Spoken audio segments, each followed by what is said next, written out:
बच्चों, हम लोग अनसर्टेनिटी प्रिंसिपल पढ़ रहे हैं। अनसर्टेनिटी प्रिंसिपल को हम लोगों ने पढ़ा है और पढ़ने के बाद उसकी एप्लीकेशंस में आए थे। पहले हमने अनसर्टेनिटी प्रिंसिपल पढ़ा, फिर उसका फिजिकल सिग्निफिकेंस पढ़ा। फिजिकल सिग्निफिकेंस भी अपने आप में एक बढ़िया क्वेश्चन बनता है। अनसर्टेनिटी प्रिंसिपल क्या है, फिजिकल सिग्निफिकेंस क्या है। फिजिकल सिग्निफिकेंस के बाद अगर हम जाएं तो आगे हमने फिर उसकी एप्लीकेशन स्टार्ट की है। एप्लीकेशन में 4 एप्लीकेशन हमने पढ़ी। उसमें से एक है बोर जो थ्योरी है वो अनसर्टेनिटी प्रिंसिपल को वायलेट करती है। एक फिर हमने minimum energy of A harmonic oscillator निकाला, ये भी अच्छा क्वेश्चन है। फिर हमने energy of A particle in one dimensional box निकाला, ये भी अच्छा क्वेश्चन है, पुटअप भी हुआ है। और एक हमने और किया था, ये भी जल्दी ही पुटअप हुआ था। इलेक्ट्रॉन न्यूक्लियस के अंदर एग्जिस्ट नहीं कर सकता, और उसके साथ एक नोट पॉइंट दिया था जिसमें प्रूव किया था कि किसी पार्टिकल की वेलोसिटी में अनसर्टेनिटी स्वयं उस पार्टिकल की वेलोसिटी के बराबर होगा अगर उसकी पोजीशन में अनसर्टेनिटी डी ब्रॉगली वेवलेंथ के बराबर है।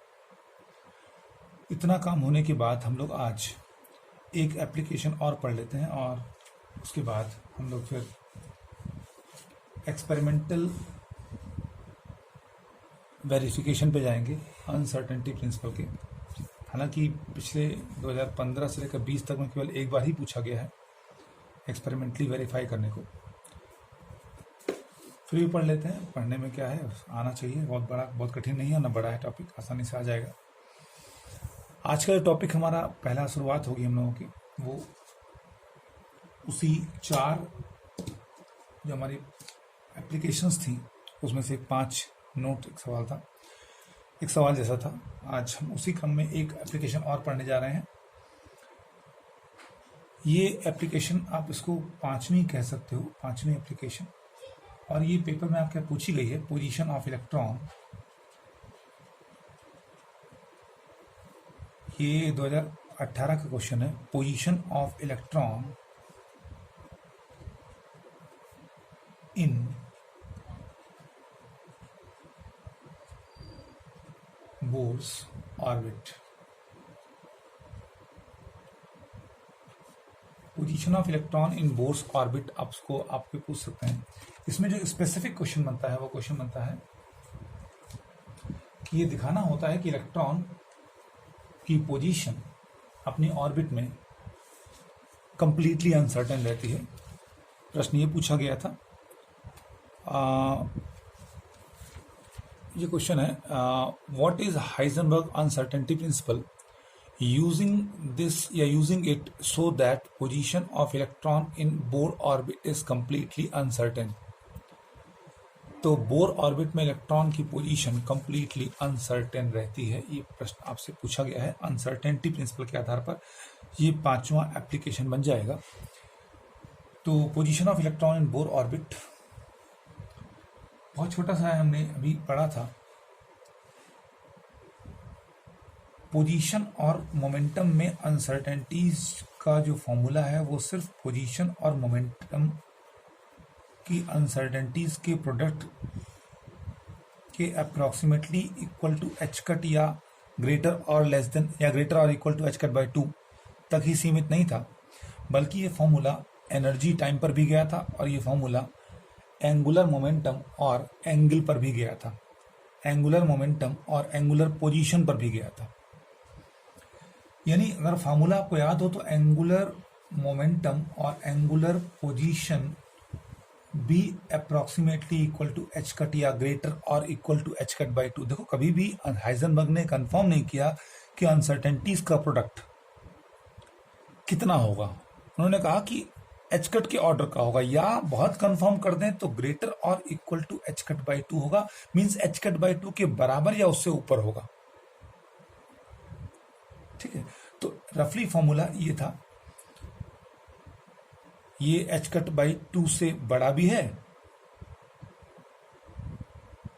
ठीक है, बराबर या उससे बड़ा होना चाहिए। एच कट बाई 2 से तो बड़ा तो है, बराबर नहीं तो बड़ा तो है, तो दोनों में से कंडीशन फॉलो होनी चाहिए। अगर आप इस कंडीशन को यूज करें तो इस बात को हम लोग जस्टिफाई कर सकते हैं कि इलेक्ट्रॉन की पोजीशन बोर ऑर्बिट में कंप्लीटली अनसर्टेन रहती है। देखिए, हमने पढ़ा है कि एंगुलर मोमेंटम, बोर्स की जो क्वांटम कंडीशन थी, बोर ने कहा कि इलेक्ट्रॉन उसी ऑर्बिट में स्थायी रूप से रिवॉल्व करेगा जिसमें उसका एंगुलर मोमेंटम, हमने कभी उसको एल से भी डिनोट किया है जहां पढ़ाया था बोर क्वांटाइजेशन, जे से भी डिनोट कर सकते हैं, कोई दिक्कत नहीं। जे और एल एक ही बात को करते हैं, एंगुलर मोमेंटम को ही रिप्रेजेंट करते हैं। Angular momentum integral multiple of h upon 2 होना चाहिए, पढ़ा हुआ था। ये बोर क्वांटम कंडीशन है कि इलेक्ट्रॉन उसी कक्षा में स्थायी रूप से रिवॉल्व करता रहता है, यानी इलेक्ट्रॉन उसी कक्षा में आपको मिल जाएगा जहां पर रिवॉल्व करता हुआ, जहां उसका angular momentum integral multiple of h upon 2 है, जहां n, इसको हम लोग बोलते थे ऑर्बिट्स का नंबर, या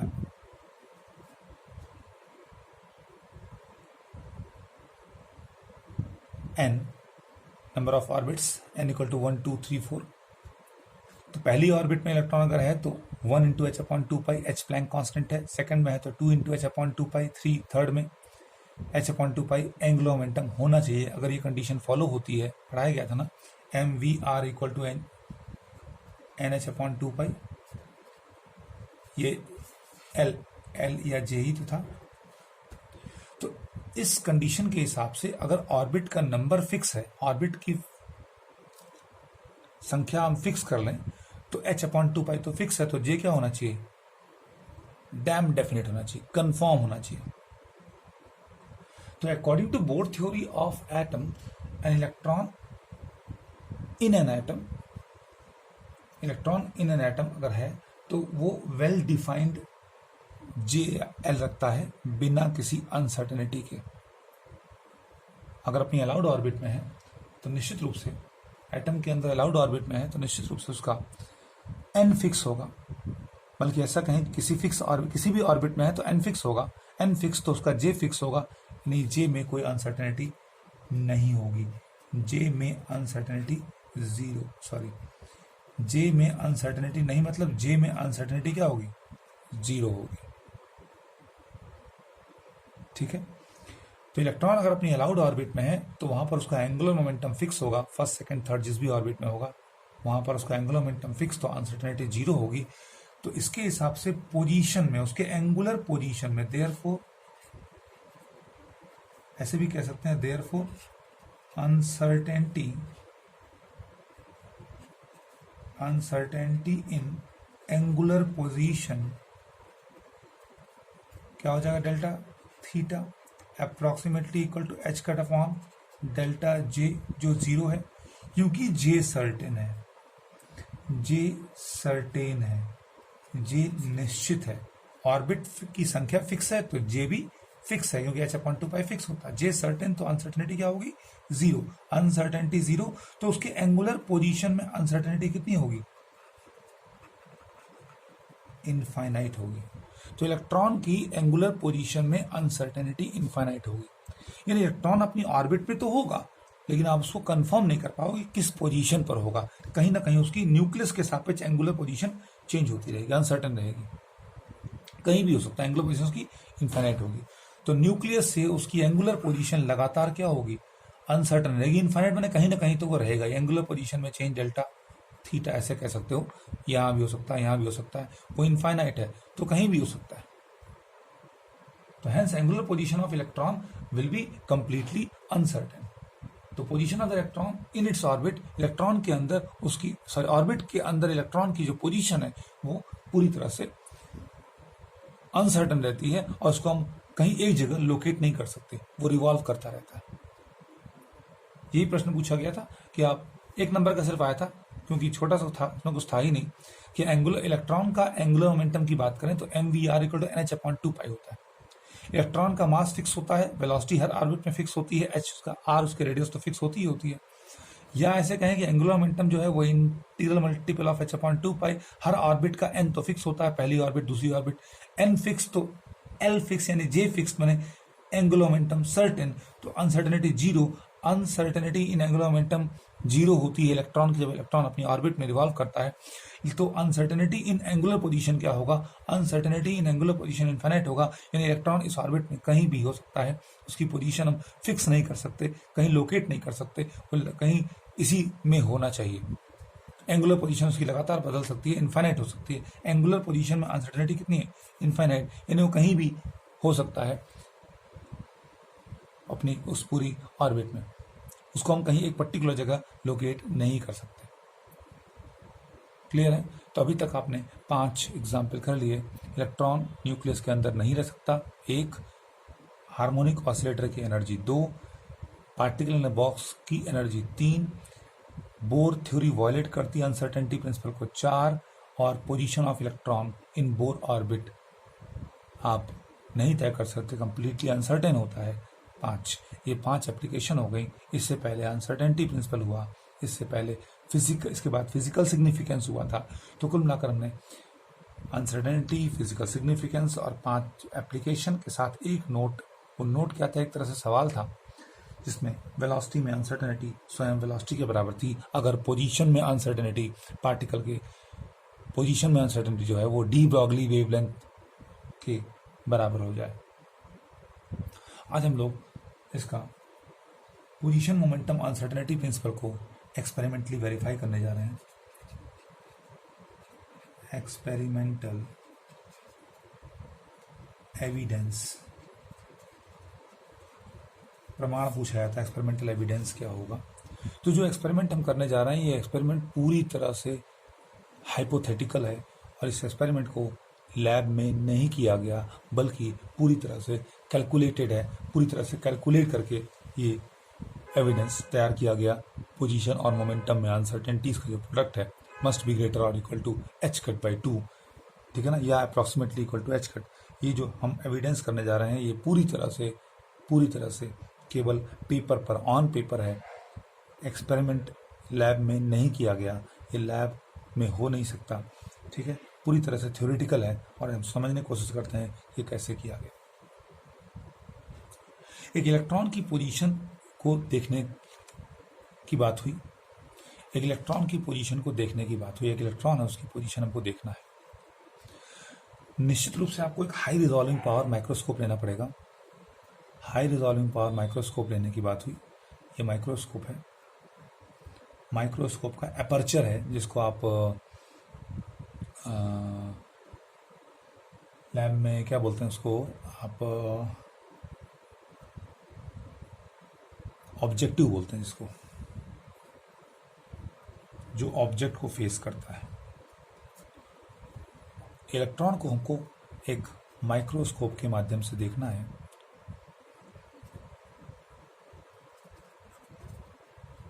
माइक्रोस्कोप से इलेक्ट्रॉन को हम देखने की कोशिश करने जा रहे हैं और उस माध्यम से हम अनसर्टेनिटी प्रिंसिपल को एक्सपेरिमेंटल एविडेंस देंगे। तो position of electron with microscope of very high resolving power हम ऑब्जर्व करने जा रहे हैं, ठीक। ऑप्टिकल थ्योरी अगर हम पढ़ें, चूंकि हमारा आज इशू नहीं है कि हम माइक्रोस्कोप की रिजॉल्विंग पावर की बात करें, लेकिन ये इंटर में पढ़ा हुआ है, उसका हम फॉर्मूला आपको बता देते हैं। माइक्रोस्कोप की लिमिट ऑफ रेजोल्यूशन माने वो लिमिट जब तक कि आप रिजॉल्व कर पाओगे, उसके माध्यम से चीज़ों को अलग अलग देख पाओगे, उन स्पेसिमेंस को अलग अलग देख पाओगे जिनको आप माइक्रोस्कोप से देख रहे हो, ठीक है। जैसे दो पार्टिकल्स ही हुए, दो पार्टिकल इतने क्लोज आ जाएं कि आप ओपन आई से नहीं देख पा रहे हो, तो आप क्या करोगे, माइक्रोस्कोप यूज़ करोगे और उसका फाइन रेजोल्यूशन करोगे।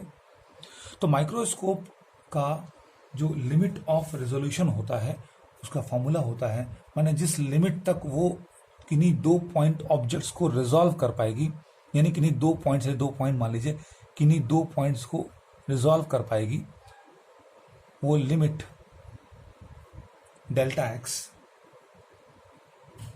लैम्डा अपॉन 2 साइन थीटा होता है, जहां पर जो थीटा है वो आप एंगल हमको समझाते हैं यहाँ से,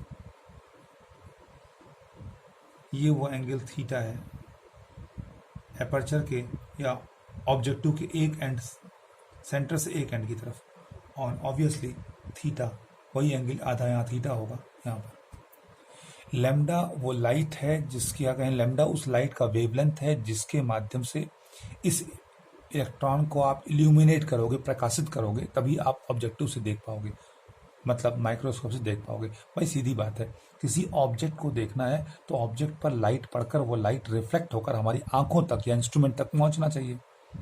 हमारी आंखें जो काम नहीं कर पा रही वो इंस्ट्रूमेंट करेगा।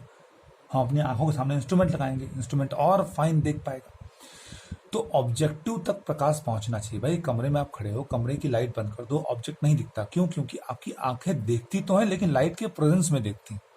लाइट जब ऑब्जेक्ट से टकराकर रिफ्लेक्ट होकर आपकी आंखों तक पहुंचता है तो आपको ऑब्जेक्ट दिखता है। तो इस इलेक्ट्रॉन की पोजीशन को देखने के लिए निश्चित रूप से इसको इल्यूमिनेट करना पड़ेगा, प्रकाशित करना पड़ेगा। वो प्रकाश जिस भी लाइट से आएगा, जिस भी सोर्स से आएगा, उसका वेवलेंथ क्या है? उस सोर्स का लाइट का, उस सोर्स से निकलने वाली लाइट है, उसका वेवलेंथ क्या है? लैम्डा है। डेल्टा लैम्डा उस माइक्रोस्कोप की लिमिट है, माने दो बिंदुओं या दो बिंदुओं के बीच की वो दूरी है जिसको जस्ट रिजॉल्व कर पाएंगे।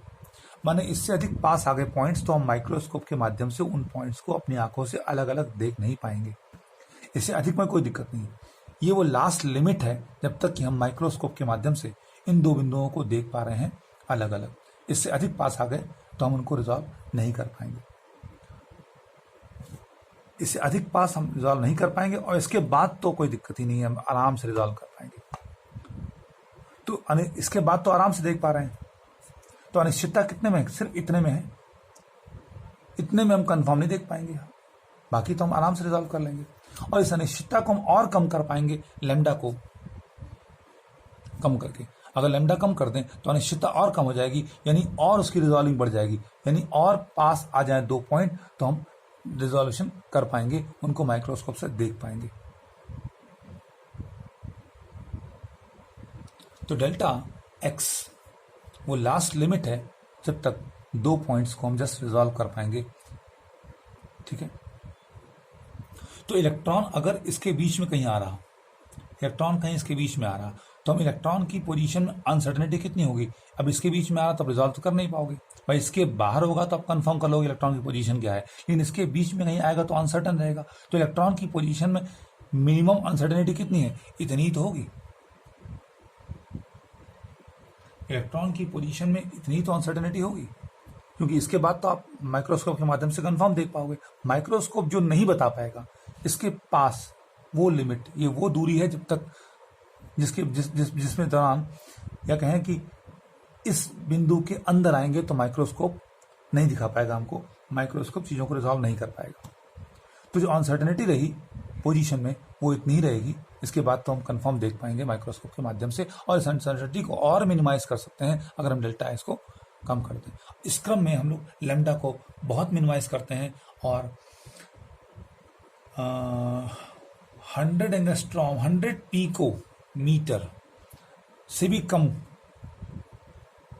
वेवलेंथ की गामा रे, मतलब 10⁻⁻10 मीटर मीन्स 1 एंगस्ट्रॉम, एक्चुअली 1, बल्कि ऐसे कहें 100 पीकोमीटर से लेस।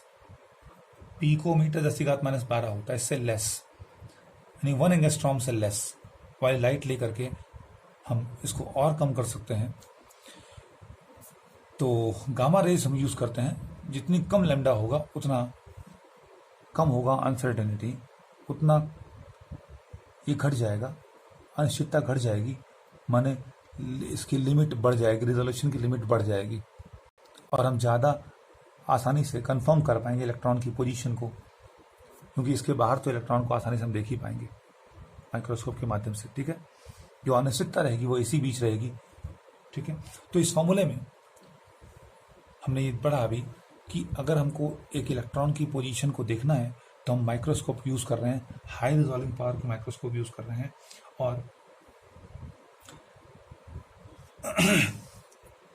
यहाँ पर ये जो है वो दूरी है जब तक कि हम बहुत क्लियर रिजॉल्व कर पाएंगे।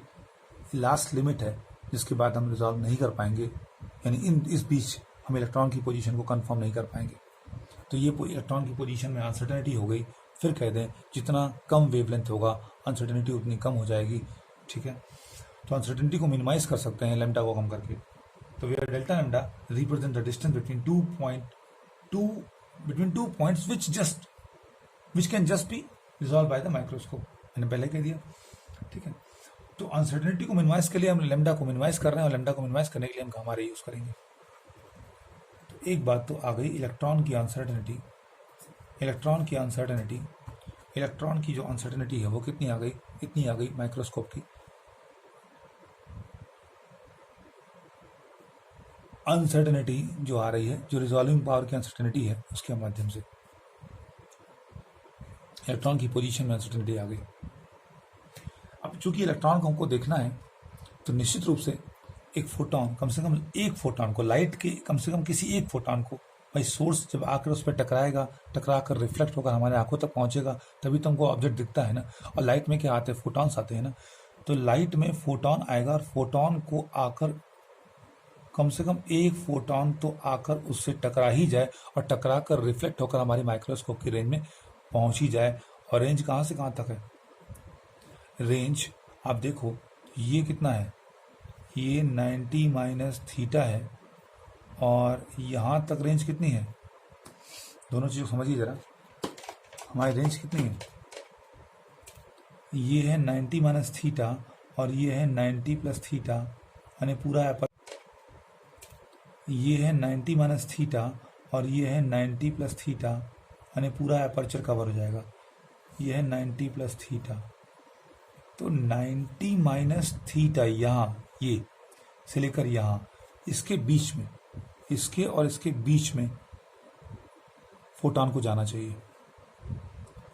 मतलब हमारे टेलीस्कोप के अपर्चर में, ऑब्जेक्टिव में, माइक्रोस्कोप सॉरी के ऑब्जेक्टिव में फोटॉन को पहुंचना चाहिए इस इलेक्ट्रॉन से रिफ्लेक्ट होकर। भाई आप अपने कमरे में अपने फैन को देख पा रहे हैं, क्यों, क्योंकि आपने लाइट ऑन की, तो लाइट से निकलने वाले फोटॉन टकरा कर पंखे से हमारी आंखों तक पहुंच रहे हैं। कम से कम एक फोटॉन तो पहुंच ही रहा है,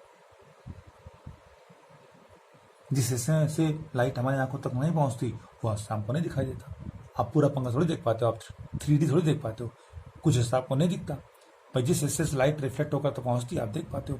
तो इलेक्ट्रॉन की पोजीशन दिखने के लिए कम से कम एक फोटॉन को टकरा कर इलेक्ट्रॉन से इस एपर्चर में एंटर करना चाहिए, इतनी सी बात है।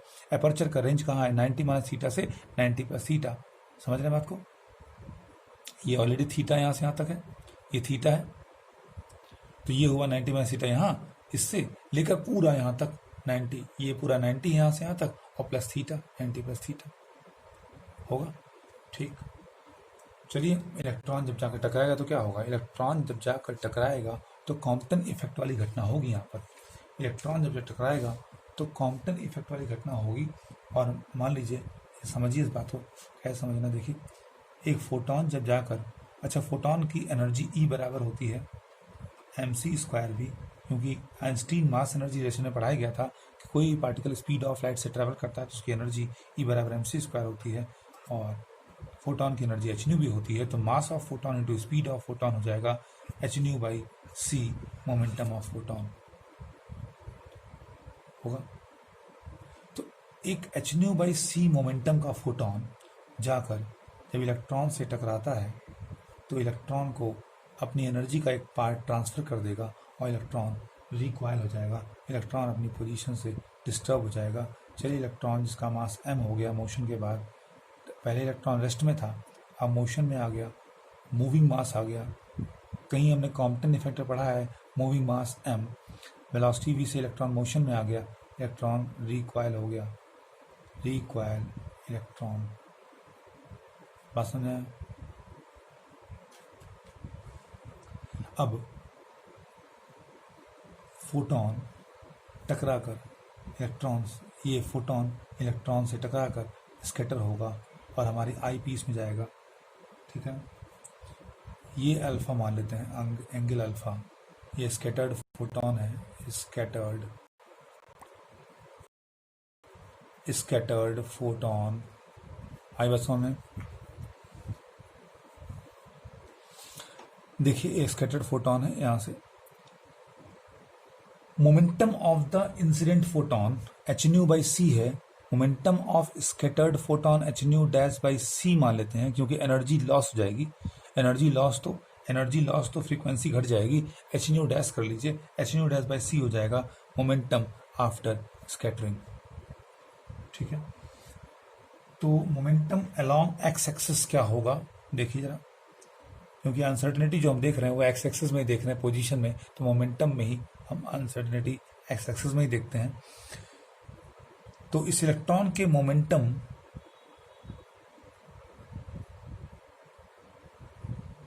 बल्कि हम ऐसा कहें कि इलेक्ट्रॉन से जब ये फोटोन टकराया तो फोटोन स्कैटर हुआ, फोटोन ने इलेक्ट्रॉन को मोमेंटम ट्रांसफर किया, फोटोन ने इलेक्ट्रॉन को मोशन दे दिया ना, वेलोसिटी प्रोवाइड कर दिया ना, तो मोमेंटम ट्रांसफर कर दिया।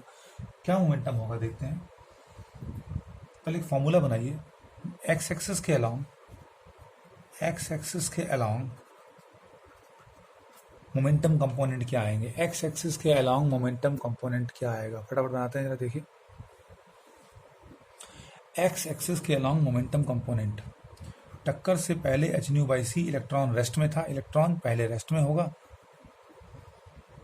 लिखा तो है रेस्ट में, ठीक है, मोमेंटम जीरो हो जाएगा, बराबर टक्कर के बाद फोटोन स्कैटर हुआ H nu by C momentum से, एनर्जी घट गई होगी ना, एच न्यू एनर्जी थी, एनर्जी घट गई, इलेक्ट्रॉन को एनर्जी मिल गई, इलेक्ट्रॉन मोशन में आ गया, काइनेटिक एनर्जी ग्रुप में इलेक्ट्रॉन को एनर्जी मिल गई, इलेक्ट्रॉन मोशन में आ गया, तो फोटोन की एनर्जी घट गई ना, तो momentum h nu dash by c हो जाएगा।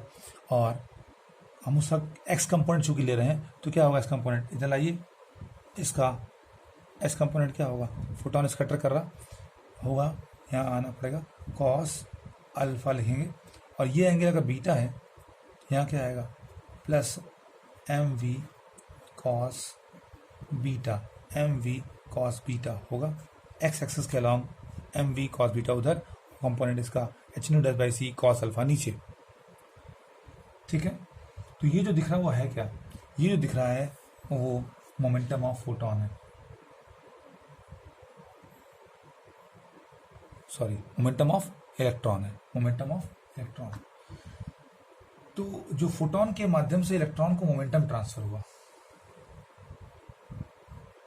इलेक्ट्रॉन को जो मोमेंटम ट्रांसफर हुआ M V cos beta X axis के अलाउंग, इसको हम पी एक्स कह लेते हैं, इक्वल टू होगा H nu by C minus H nu dash by C cos alpha. ये वो मोमेंटम है जो इलेक्ट्रॉन को फोटोन की टक्कर के माध्यम से मिला है। ठीक है, तो ये आपका हो गया इलेक्ट्रॉन को मिला मोमेंटम एक्स एक्सिस के अलाउंग, एक्स एक्सिस के along H by C common ले लो तो आ जाएगा nu minus nu dash cos alpha. ठीक,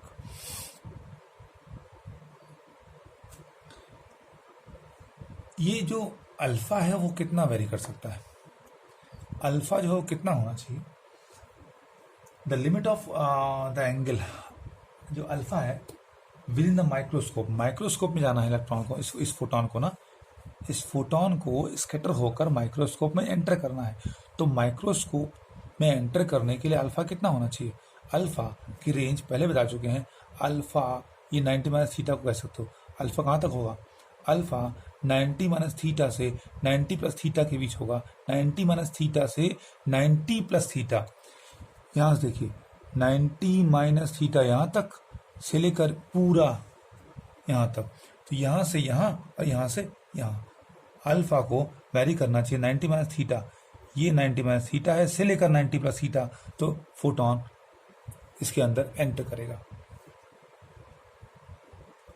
तो limit of angle alpha with in the microscope कितना होगा, 90 माइनस थीटा से लेकर टू 90 प्लस थीटा, यही तो होगा। तो स्प्रेड इन मोमेंटम, मोमेंटम का बदलाव कहाँ से, क्योंकि अल्फा पर मोमेंटम डिपेंड कर रहा, तो इलेक्ट्रॉन के मोमेंटम में बदलाव कहाँ से कहाँ तक आएगा, अल्फा यहाँ से यहाँ तक बदल सकता है, ठीक है, क्योंकि उसको वो यहाँ से यहाँ तक कहीं भी जा सकता है ना, फोटोन एंटर कर सकता है आफ्टर स्कैटरिंग यहाँ से यहाँ तक, तो एंगल एक एंड का 90 माइनस थीटा से लेकर दूसरे एंड का 90 प्लस थीटा तक वेरी करेगा। तो momentum of photon, sorry momentum of electron कितना वेरी करेगा, पी कितना बदलेगा, तो momentum of photon bar bar momentum of photon निकल रहा, मोमेंटम ऑफ इलेक्ट्रॉन अल्फा के रेस्पेक्ट में यहां से यहां तक वेरी करेगा। देखें कैसे, हम कह सकते हैं कि जो limit of angle with in the microscope है वो कहां से कहां तक 90 माइनस थीटा से 90 प्लस थीटा तक है, और जो इससे स्प्रेड आएगा, बदलाव आएगा, चेंज आएगा, x component of momentum of electron, x component of momentum of electron में कितना आएगा। देखिए यहां से ऐसे करते हैं, अल्फा का मान 90 माइनस थीटा से लेकर 90 प्लस थीटा के बीच बदलाव आएगा इसके, क्योंकि अल्फा माइक्रोस्कोप की लिमिट जो है जिसमें फोटॉन एंटर करेगा इलेक्ट्रॉन की इंफॉर्मेशन लेकर के, वो alpha 90 minus theta 90 plus theta है। तो क्या होगा यहाँ से एच बाई सी होगा, न्यू माइनस न्यू डैश होगा, कॉस अल्फा होगा 90 माइनस थीटा होगा, यहाँ पर बड़ा ब्रैकेट कर लेते हैं, इससे तो बड़ा होना, 90 माइनस थीटा से बड़ा होना चाहिए पी एक्स को, और छोटा किससे होना चाहिए 90 प्लस थीटा, इस एंड से यहां से लेकर यहां तक छोटा होना चाहिए। तो एच बाई सी यहाँ छोटा है, वही कंटिन्यू में है, वही छोटा है कितना, nu minus nu dash cos 90 plus theta, ये तो होगा h by C nu minus nu dash, ये हो जाएगा साइन अल theta, cos 90 minus theta sine theta होगा, से बड़ा होना हो जाएगा पी एक्स। अल्फा चूंकि वेरी कर सकता है, स्कैटर्ड फोटॉन को एंटर करना है तो 90 माइनस थीटा से 90 प्लस थीटा तक, तो पी एक्स इलेक्ट्रॉन को जो मोमेंटम ट्रांसफर हुआ है एक्स एक्सिस के अलॉन्ग, वो कहाँ तक वेरी कर सकता है, इस एंगल से इस एंगल तक। तो इससे 90 माइनस थीटा से बड़ा और 90 प्लस थीटा से छोटा होना चाहिए, पी एक्स यहाँ तक वेरी करेगा। तो H by C nu minus nu dash cos 90 plus theta, यही तो होगा।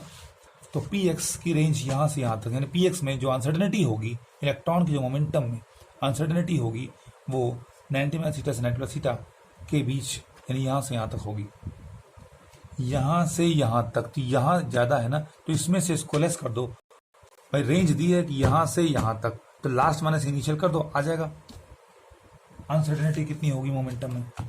तो देयरफॉर, बल्कि ऐसे चले हम लिख देते हैं, बोल देते हैं भाषा में, therefore uncertainty in momentum of electron कितना होगा, uncertainty in momentum of electron की बात करेंगे तो डेल्टा पी एक्स आ जाएगा एच बाई सी बड़ा bracket new minus nu dash, ये क्या बन जाएगा, ध्यान नहीं दिया मैंने, ये बन जाएगा आपका माइनस साइन थीटा ना, ये बनेगा माइनस साइन थीटा, ये कॉस 90 प्लस थीटा होता माइनस साइन थीटा, तो यहां पर आप करोगे प्लस और ये बन जाएगा साइन थीटा। तो यहां से यहां तक माने हायर से लोअर लेस कर दो, sine theta minus H by C nu minus nu dash sine theta, ये प्लस है, कॉस माइनस ये cos 90 plus theta minus sine theta होता है, तो ये बन जाएगा प्लस साइन थीटा, यहाँ प्लस हो जाएगा, ठीक है ना। तो अपर में से लोअर को हम घटाने जा रहे हैं, ठीक है ना, अपर में से लोअर घटाने जाएंगे तो क्या आएगा, ये आएगा, सॉल्व करो क्या आएगा, एच न्यू बाई सी आएगा, ये एच न्यू बाई सी यहाँ भी है, दोनों कैंसिल होंगे, पहले ओपन कर लेते हैं, H plus H nu dash by C sine theta होगा, और यहाँ से क्या आएगा minus H nu by C, minus minus plus होगा, H nu dash by C होगा, साइन थीटा होगा, ठीक है। तो ये दोनों कैंसिल हो जाएंगे, यहाँ से क्या आएगा 2 times h nu dash by c, क्या होगा nu dash by C, nu dash by C,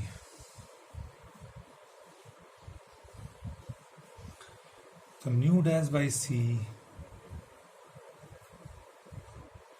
sine theta, ठीक है।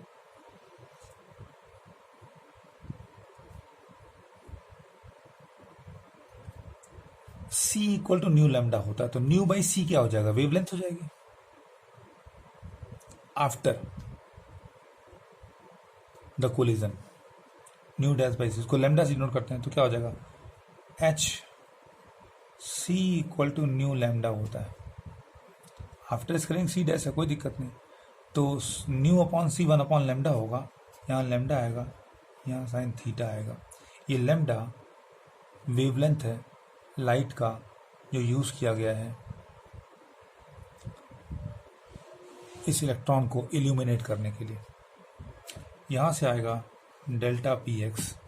अगर आप ये इलेक्ट्रॉन के मोमेंटम में अनसर्टेनिटी आ गई और माइक्रोस्कोप के रिजॉल्विंग पावर की या लिमिट ऑफ रेजोल्यूशन से जो फॉर्मूला आया था उसमें जो पोजीशन में अनसर्टेनिटी थी इलेक्ट्रॉन के, जिसमें माइक्रोस्कोप नहीं इन्फॉर्म कर पा रही है या नहीं रिजॉल्व कर पा रही है, वो अनिश्चितता डेल्टा एक्स थी। दोनों पोजीशन और मोमेंटम में अनसर्टेनिटीज का अगर मल्टीप्लाई करा जाए तो क्या दिख रहा है हमको, यहाँ पर है लैम्डा अपॉन 2 साइन थीटा और यहाँ पर क्या है 2h upon lambda sine theta. Sine theta sine theta cancel हो गया, लैम्डा लैम्डा कैंसिल हो गया, 2 कैंसिल हो गया, h आ गया, आया ना। तो अगर ये h आ गया तो पोजीशन और मोमेंटम में अनसर्टेनिटीज का मल्टीपल h आया, जो h कट बाई 2 से बड़ा है ना, h कट बाई 2 से बड़ा होना चाहिए ना। तो अगर हम बहुत ज़्यादा सोफिस्टिकेटेड में उसमें बात करेंगे तो कह सकते हैं कि h कट बाई 2 से बड़ा है। तो पोजीशन और मोमेंटम में जो अनसर्टेनिटीज हैं एक्स एक्सिस के अलावा h कट बाई 2 से बड़ा है, क्योंकि स्टेटमेंट तो यही कहती है कि बराबर या बड़ा होना चाहिए, बड़ा तो है, एक बात तो पूरी हो रही। तो इस तरह हम लोग थ्योरेटिकली इस बात को अनसर्टेनिटी प्रिंसिपल को प्रूव कर सकते हैं। तो कम से कम एक तरीका आप पढ़ लीजिएगा, बहुत आसान था, इसमें कुछ भी नहीं था। आप इसके नोट्स बना लीजिएगा और रिवाइज कर लीजिएगा, कोई डाउट हो तो पूछिएगा। पूछ सकते हैं आपसे कि अनसर्टेनिटी प्रिंसिपल के साथ इस बात को प्रूव करो कि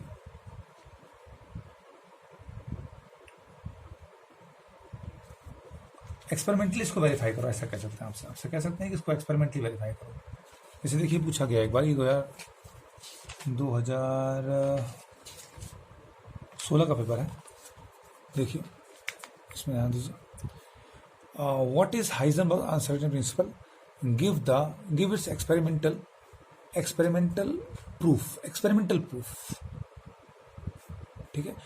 बाकी तो आपको आता है, find out the energy of A particle enclose in, तो पार्टिकल इनक्लोज इन बॉक्स की एनर्जी आप निकाल चुके हैं। एक्सपेरिमेंटल प्रूफ आप यहाँ से कर लोगे तो ये भी हो जाएगा और इसे आप आज कर लेंगे, नोट्स बना लेंगे और अनसर्टेनिटी प्रिंसिपल इस तरह ख़त्म हो जाएगा। कुछ न्यूमेरिकल्स हैं, नेक्स्ट टाइम पे हम कुछ न्यूमेरिकल आपको दे देंगे और वो न्यूमेरिकल्स आप देखते हैं। न्यूमेरिकल्स हम आज इसी क्लास में भेज देते हैं, न्यूमेरिकल्स आप करिए। कुछ कठिन होगा तो हम नेक्स्ट क्लास में अपने आप उसे आप या तो इन्फॉर्म कर लीजिएगा हमें नहीं समझ में आता है या नहीं समझ में आया, नहीं तो हम उसको नेक्स्ट क्लास में डिस्कस कर लेंगे। तो ये भी काम खत्म हो जाएगा, अनसर्टेनिटी प्रिंसिपल भी। अब हम नेक्स्ट टाइम पे एक बहुत ज़्यादा इम्पॉर्टेंट एरनफेस्ट थ्योरम प्रूव करने जा रहे हैं, जिसमें हम क्लासिकल रिजल्ट्स को क्वांटम रिजल्ट्स, यानी क्लासिकल रिजल्ट्स जो भी थे, इक्वेशन ऑफ मोशन वगैरह, न्यूटन लॉ वगैरह, वो सब के सब क्वांटम में भी लागू हो जाएंगे। बस क्वांटम में हमें उन सब क्लासिकल रिजल्ट्स का एवरेज या एक्सपेक्टेशन लेना पड़ेगा, यानी एवरेज में सारे क्लासिकल रिजल्ट्स क्वांटम के रिजल्ट्स हैं, यानी average of classical mechanics is quantum mechanics. ये हम प्रूव कर लेंगे नेक्स्ट टाइम पे। मिलते हैं नेक्स्ट टाइम पे।